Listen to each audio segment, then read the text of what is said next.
You're listening to the Cricket Podcast.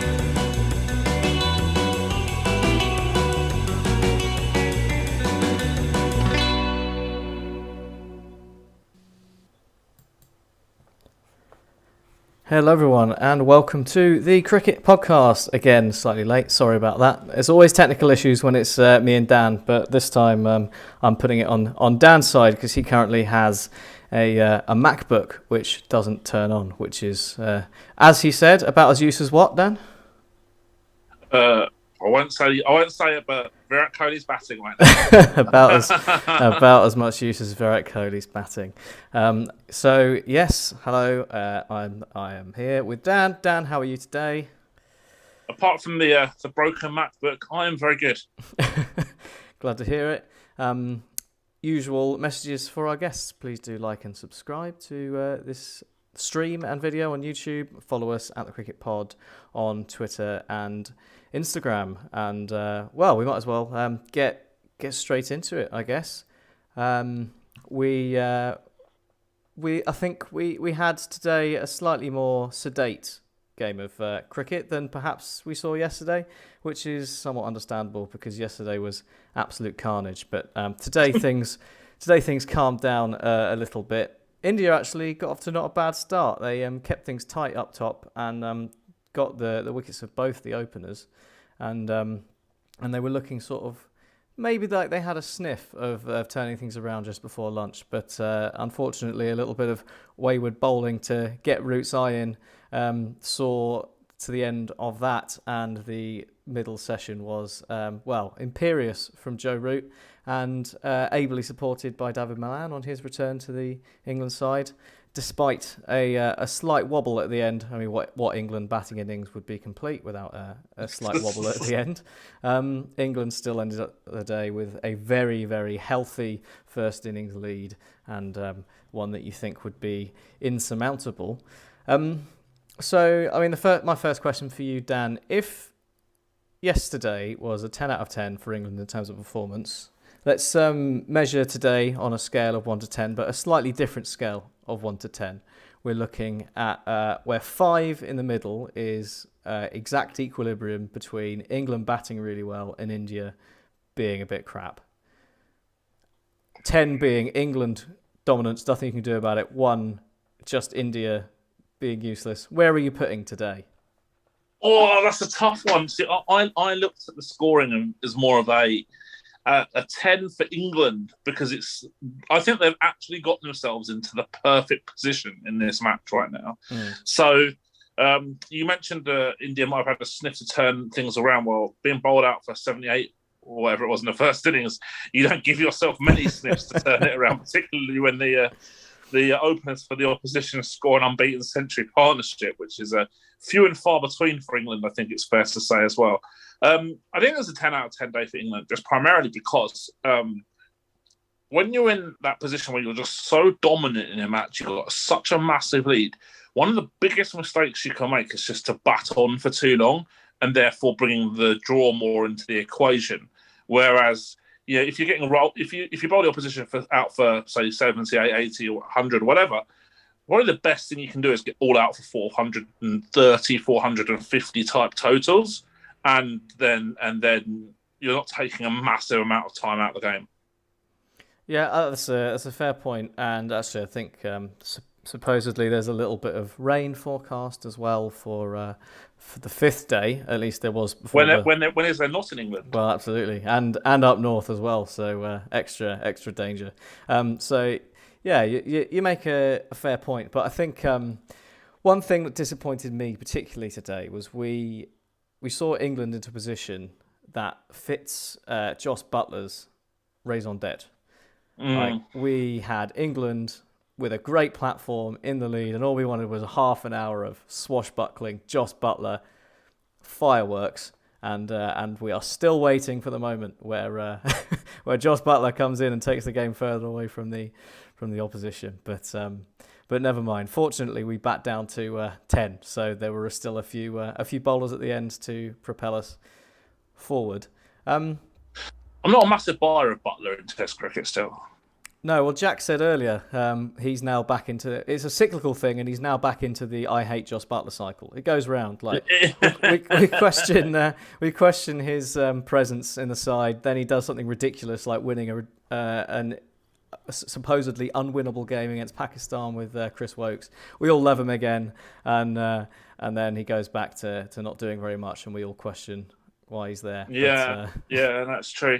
It's a frustrating one because I think he's probably guilty of people saying, "Oh, well, he's amazing at white ball cricket, so let's play him in tests." And I'm sure after this series, people are going to be saying just the reverse for Root. Oh, he's played amazing in these test matches. We've got to play him in the World Cup. Well, actually, no, you don't.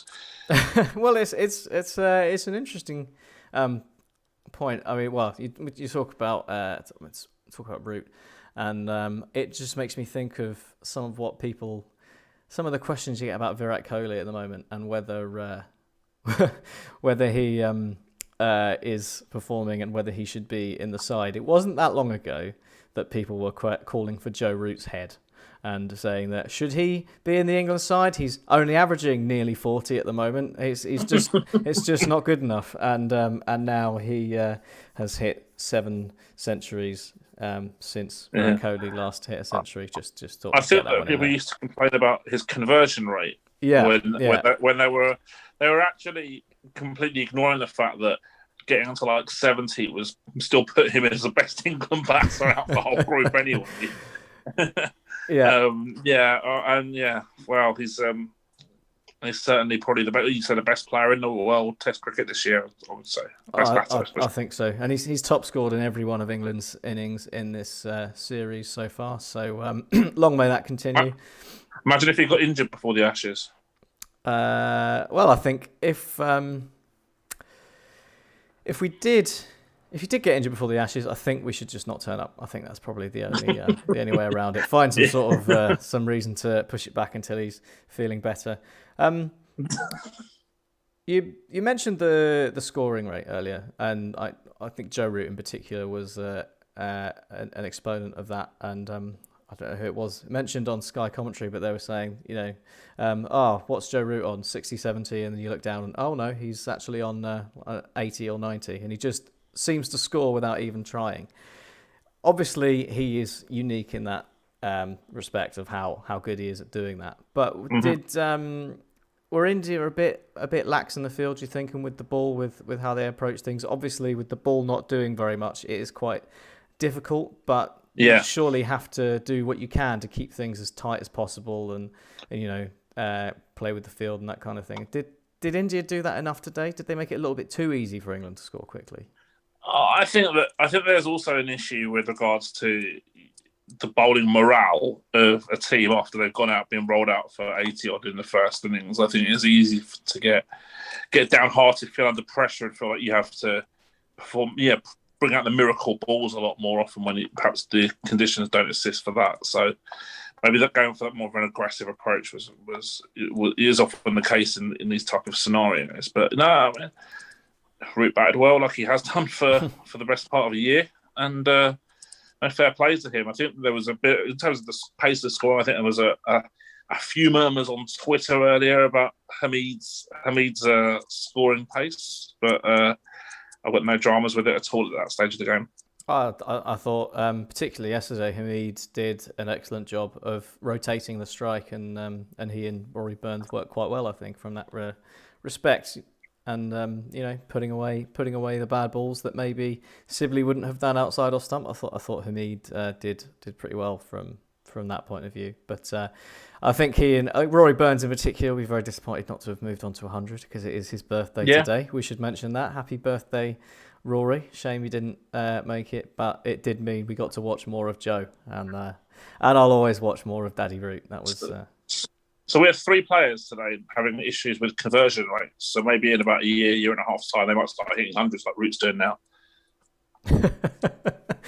Well, could work. Somehow I don't think their issue with conversion rates is one of getting from 50 to 100 as much as getting to 50. But no, for sure, yeah, absolutely. slightly different problem.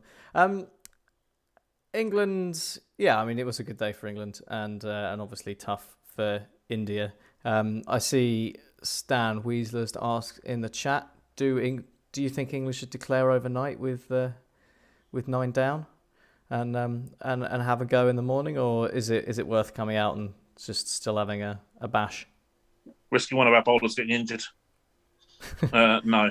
I would just declare overnight. Although I can kind of see the attraction of really annoying India and making them feel for another half an hour, 3/4 of an hour in the morning. It was a bit of a moral victory before trying to bowl at them in the sort of second hour of the morning. Yeah, a bit of mind games to get back Definitely. after the. I think it was a lot calmer today than I expected. I expected a bit more needle, and it was actually all a bit quiet, wasn't it? Even towards the end when Siraj picked up a wicket or two. I'm not sure that you really can give much back when you're rolled out for 80. Well, he tried yesterday. He tried yesterday, didn't he? When the crowd were getting at him, and he did the old 1-0. Fair play. Soon to be 1-1. Yeah, I'll give him that. That's bold. I think it's a bit like running the whole length of the pitch, scoring a goal in football when you're 8-0 down, isn't it? I mean, you pulled one back and it's 8-1 now, but I'll still celebrate. Do it for a laugh. It's good. I like it. Akash has said, "Hold your horses. It's once in a blue moon. England score 100%." We're not debating that yet. Well, we've made 400. When was the last time we made 400? I think. The last time we did it, we were talking about how long it was since we last made 400. I'm not sure this podcast even existed when we made our podcast. We actually, no, absolutely, yeah. But we'll celebrate it when it happens. Yeah, I think we should. Yeah, I think we should give a word to Mohammad Shami, who, as the wicket column suggests, was definitely the pick of India's bowlers today. I think the less said about Ishant's performance today and yesterday, the better. He looked all over the place. He didn't look himself, did he? No balls aplenty. Not there. He just the body shape at the crease didn't look right either, and he'll have better days. But Mohammad Shami, once again, the man, he kept going, he kept plugging away, he kept the lines tight, and I thought he bowled really well, and probably frustrated not to have been backed up a little bit more by some of the other seamers who just, I think, left a few too many loose balls. But it was. I didn't expect today to go as well for England as it did, even with sort of the late flurry of wickets. Another 100 for England. I'm still confused. I was confused yesterday at what happened. I'm still confused today. And I'm a little worried that 2 days in a row of England Test dominance is it for the series. Or do you? Yep. Are you a believer in momentum, Dan? Jack's not a believer in momentum. I'm not. No, I'm in Jack's camp. Me and Jack tend to have quite aligning views on cricket, actually, and I'm not in the momentum camp at all. I think that it's an overrated area of discussion. Commentators love it because it helps to build narratives and telling a story perhaps which doesn't exist. And no, I think that I fully expect England to go and level the series now. But I said 3-1 in India. Are you sure, Dan? That's a bold prediction. No, I don't think it's the boldest one I've ever made, but no, I'm pretty certain that's going to happen. And 3-1 India, I said pre-series, and I'm not I've still got a chance. Oh yeah, definitely. Because you know, like Root can't carry on bang like this, and if he gets out quickly, there's a disaster waiting to happen. And I think there's a lot of things that can still happen in this series. I think once we get to the Oval, it will be a bit more of an even contest. It'll probably be a road as well. Probably be a road, and I would imagine that would suit India because we've scored all our runs now, so we won't be getting any more. I think one of the things out of this game has suggested that maybe India might want to make some changes to their lineup for the next test. A lot of people are suggesting Pujara and Rahane as always, but I'm thinking more in the bowling department because we saw those 4 bowlers with the bat do what we expected them to do for most of the series, which was absolutely nothing. And suddenly, that weekend could have. Well, I suppose it wouldn't have made a difference when England scored 400 odd, but taking the score up to maybe 150 instead of 80 might have sort of changed the way things went a little bit. Do you think, especially with the way Isham bowled today, that we'll be seeing it mixed up at the Oval? Maybe Ashwin and Jadeja? Could be because Ashwin's played there before for Surrey as well. We might get the return of Lord Thakur potentially as well. I don't know. I mean, I don't know why this is, and it'd be really interesting for our Indian listeners to tell us their reasoning as to why they think this is the case. But when you look at the player pool, and I definitely think this is the case for domestic players in the IPL as well, you don't see a lot of Indian top order batters who bowl, and you don't see a lot of Indian bowlers who can bat. And it's almost like they're either or rather than having some second skill set. Whereas you look at England's squad, for example, Joe Root can bowl, Overton's a competent batter, Robinson's not a rabbit, Sam Curran the same. There's plenty of other examples as well. And in the T20 setup, there's hundreds of examples of those type of players. And I think maybe that Indian kind of the development pathways missed a trick there. And I think that's probably, if you're looking at their T20 squad as well, I think that particularly if Hardik Pandya is not fit, they really lack in that area. And having that longer tail is the only way that they're going to have a decent bowling lineup. And that's a problem. That is a problem for T20 cricket. People might say, well, number 7 only faces 7 balls on a match on average or something. That's not the point. The point is that actually having a competent number 7 and even better, a competent number 8 enables the top order to go harder to start with rather than ball eating, knowing that you've got some backup if necessary. It allows the top 4 or 5 to have more of a license to take advantage of the power play and be more aggressive up top. Whereas if your tail starts at 7, you can't do that. Yeah, I just it's crying out for Hardik Pandya, isn't it? This side. Yeah, and he had a brilliant series last time out, and having him around and able to bowl would make a huge difference, I think, no doubt, to this side. So yes, we await the next Hardik Pandya, whoever he is and wherever he comes from. The other thing that a few people have been suggesting is bringing in Suryakumar Yadav into the Test side at number 3 instead of Pujara, which would be a rather dramatic change in pace, I'd have thought. Yeah, isn't that basically the equivalent of England picking Liam Livingstone? It feels like it. I obviously not that well versed in his first class form, but maybe if my laptop was working, I could check it. Maybe we can have a quick look at his first class stats, seeing as we are on the internet. But I think, in terms just sort of generally, in terms of whether it's time to maybe change something at the top, now wouldn't necessarily be a bad time, because I think we mentioned it yesterday. There's a bunch of guys who are in their 30s who they're not going to be around forever. You don't want to have to replace them all at the same time, and that's sort of where maybe blooding the odd one a bit in Test cricket, see how they get on, is worth doing, rather than what England did, which was get a whole new top 3, realise it doesn't work, and then go back to picking Milan. So Sky averages 44 in first class cricket, which is pretty reasonable.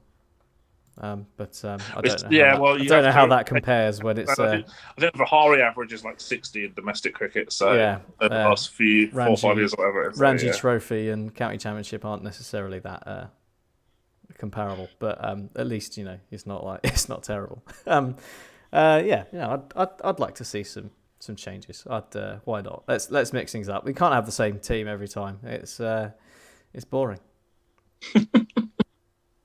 And even if it did work once it's worked, move on. Try something else. See if that works. That's what I say.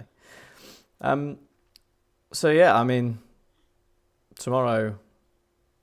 Do you reckon it's over tomorrow, or are we going to get it until the fourth day? Or are we going to have a bunch of people going to Headingley on the fourth day, seeing one over, getting a result, and It's possible. Now, I'm going to make a confession here, Mm. and it's a big one. I actually had a dream last night. Yeah. The India set England 100 or so to win on the fourth innings, and England almost lost. Almost, but didn't. No, they won, but that dream would indicate that India would be back for way more than one day. I'll go with it. Yeah. It's. Are you going to put your money where your mouth is on that one? Are you going to seek out? I'm not allowed to bet. I'm not allowed to bet on cricket. Oh yeah, of course. Yeah. Yeah. Far too ingrained in sport. Well, maybe I'll have a flutter for you and kick back some of the winnings. Or, I'm guessing that's also also not somewhat forbidden. Yeah.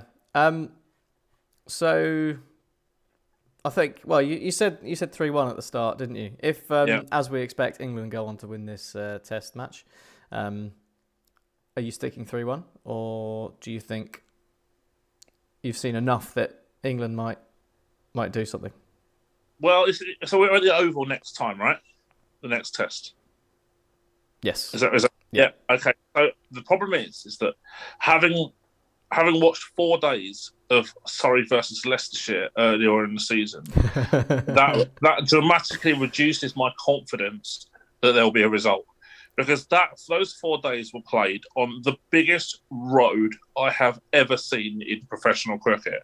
I mean, like, it was like 600 plays 500 and stuff like that. It was just dumb, boring match basically, and I have to admit, Surrey would presumably fancy their chances against us, I would have thought, and as in terms of the stature of the club, why they produced a pitch like that was a bit odd. But if they produce a pitch anything like that, I think even England might produce some Centurions who aren't Joe Root in the next Test, which would probably to draw. No, I'm all right though. I'm all right with sticking with 3-1. I said I'll go with 3-1. I'm good with that. 3-1. Yeah. I think I said 3-2 to try and be optimistic for England, and there was a draw which India should have won. So maybe I'll go 2-2. I'll revise it to 2-2. Maybe England will get a win from somewhere. But I don't realistically see that happening. But yeah, maybe. Well, if I think whether or not they produce an absolute road at the Oval depends on whether Ollie Pope plays. If Ollie Pope plays, they'll produce a road and try and ensure that he gets some runs. And if not, maybe we'll see some turn on days 4 and 5. It's got a fair bit of use, the Oval tracks, haven't they, over the last few months with the 100 and the blast and that sort of thing. So maybe that will become a factor. Who knows? But yeah, I think it's fair to say that we probably both hope for a slightly closer game next time than this one. As brilliant as it's been. As brilliant as it's been as an England fan to see India rolled for 78 and Joe Root score another 100, it does get a bit boring, doesn't it? Yeah, no, I mean, every time there's like a close Test match, like the second Test, and people are like, "Well, this is an amazing advert for 5-day Test cricket. We couldn't possibly change it." And I'm thinking this game's an advert for a 3-day Test match, right? See if India can save it. Yeah, I would tend to agree with that, but Headingley, it's the ground of miracles. We're still waiting. It could happen. Kohli double ton. Yeah, Kohli double ton. Bumrah 80 or 40, and suddenly, England are chasing 100 to win and nearly fall over their feet. But to all intents and purposes, don't see that happening. To be honest, I didn't really have any more to cover on the Test match. I think we've done what we can to try and get some blood out of that particular stone from today. My last question on it is Joe Root as good as he's ever been this year? Of course. Yeah. And no doubt about that. I mean, let's say that as well. I mean, I think I said one of the last times I was on this pod that he's out on his own now as the best Test batsman this year, and he's just confirming that every single time that he plays. Yeah, that's it's good. We are lucky. We are lucky to have Joe Root, and everyone should remember. Very much. We should always remember that we are lucky to have Joe Root. Anytime anyone complains about him in any sort of way, Daddy Root. I'm not really sure how anyone could complain about him. Well, people like to give it a go, don't they? Yeah, absolutely. So I guess any final thoughts from you, Dan, before we No. I mean, I'm just hoping that we get some resistance from India tomorrow. A Kohli double ton would make it really fun to get the social media barracking off his back in terms of the last time he scored a century. That would be good. I think I'm back tomorrow as well. I think we might be talking a bit about IPL replacements and possibly even the controversial tweets and controversial conversations between Jack and England's lead analyst as well, which will be a rather interesting one as well. Yeah, absolutely. We'll whet the appetite for that one. Jack did some stats, and then Nathan Lemon, as we have dubbed him, responded, telling him that he was wrong, and Jack wasn't very happy about that. So I expect some ranting tomorrow, and I believe Dan will be providing an excellent foil for Jack on that ranting, because I dare say you'll have your own bit to say. So maybe I will tune in from the restaurant I'm supposed to be visiting for my girlfriend's sister's celebration for doing. She completed some degree course, so we're going out for dinner. That's why I won't be there. Course. But it was a coding course. I helped somehow. But maybe I will drop in for that, because I'd be quite interested to hear what you have to say. To praise Shamsi to Rajasthan Royals, I think, is long overdue. As in to anyone rather than Rajasthan Royals themselves. But all quiet on the CSK front. So, but we don't need to change anything. We're riding high. We're going to smash the competition. I might have to try and find my RCB face mask tomorrow, because I am celebrating with some of their signing. Excellent. Okay. Well, I think we will leave it there then. Thank you everyone for joining. I don't know whether we had fewer than yesterday or not, but obviously the numbers tend to take a little bit of a hit when games go like this. But so be it. And last word from you, Dan, just to remind everyone where they can find you. Yeah, so you can find me on Twitter at SA Advantage. I've actually just signed up on Instagram as well. A few pictures from the 100. That's Dan_Weston. So give me follows on there, and you'll see me talking about cricket on a regular basis, obviously. Nice. You got Instagram. I'll have to follow you on there. You've become a cross-platform hero as well. We like cross-platform heroes. So the pretty awesome picture there with me and Imi Tahir after he scored. He took a 5 for a hat trick against. Amazing! Amazing. Yeah. That is good. He was a great guy. He's a great guy. There you go, guys. There are your reasons to become a cricket analyst. Photos with wicket taking, hat trick taking Imran Tahir, and various other hijinks. Well, thank you very much for joining, Dan, and thank you for joining everyone else. Goodbye from us, and we will be back tomorrow with perhaps wrapping up a result, or as good as, and some IPL hijinks. But until then, bye for now.